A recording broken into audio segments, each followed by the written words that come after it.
Before we start, I'm an African-American woman, and I have long black hair, I'm wearing rainbow glasses and a kente cloth, very colorful dress, and my sign name for the interpreter is Keris. So first of all, thank you, Megan, for the very kind introduction, and thank you to the Bazelon Center board and staff for this tremendous honor. I want to also congratulate all of my fellow and esteemed awardees.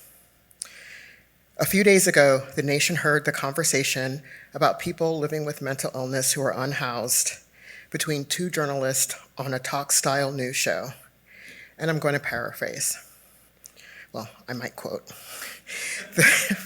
The first journalist was an African-American man, and he said, quote, "You can't give them a choice.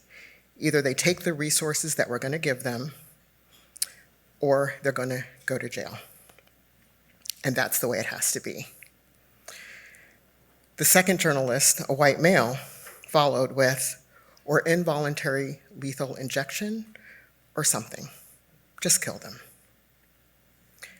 I don't like repeating such reprehensible statements, but this is our fight, now as it was 35 years ago and even before.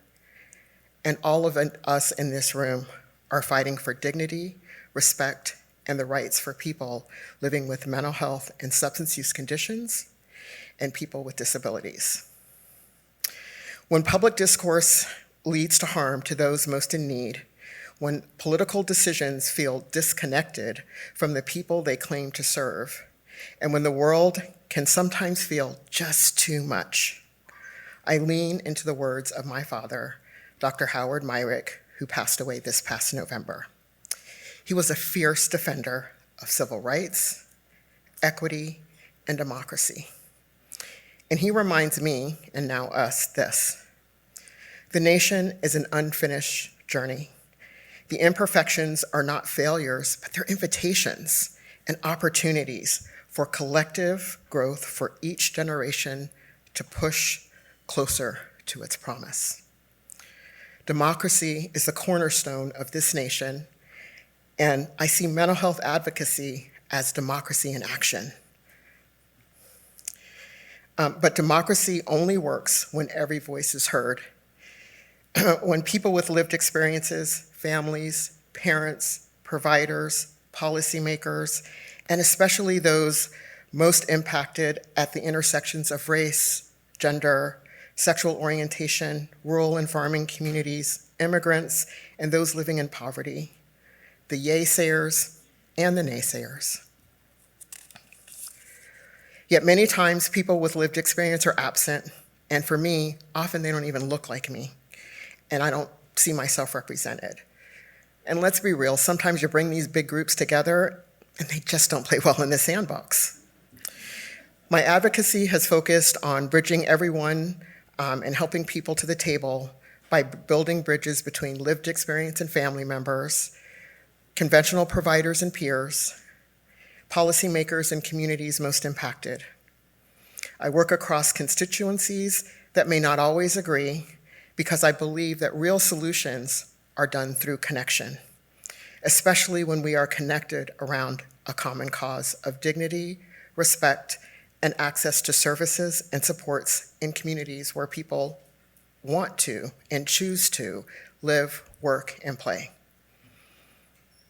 At a time when calls for institutionalization are growing louder, the work of the Bazelon Center reminds us that segregation is discrimination.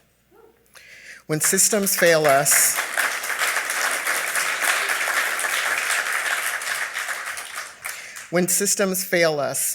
we don't blame, disappear, or segregate the people. Rather, we work to remove the structural barriers that stand in our way.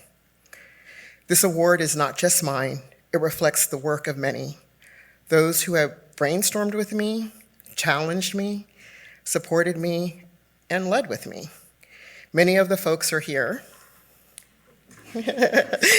and here in this room this evening. I also wanted to give a shout out to Inseparable for bringing me and bringing out my core gifts of partnership and innovation, and helping me think through all the things that we need to do so that we can do this work driving policy, mental health policy, state by state for mental health reforms and building hope for the future.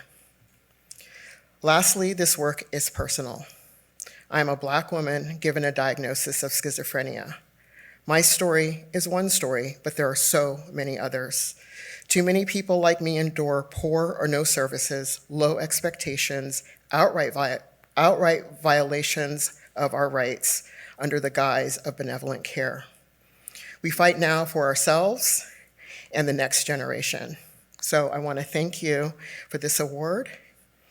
It is a recognition of a shared fight to keep building bridges to ensure justice, dignity, and equity are not aspirations, but lived realities.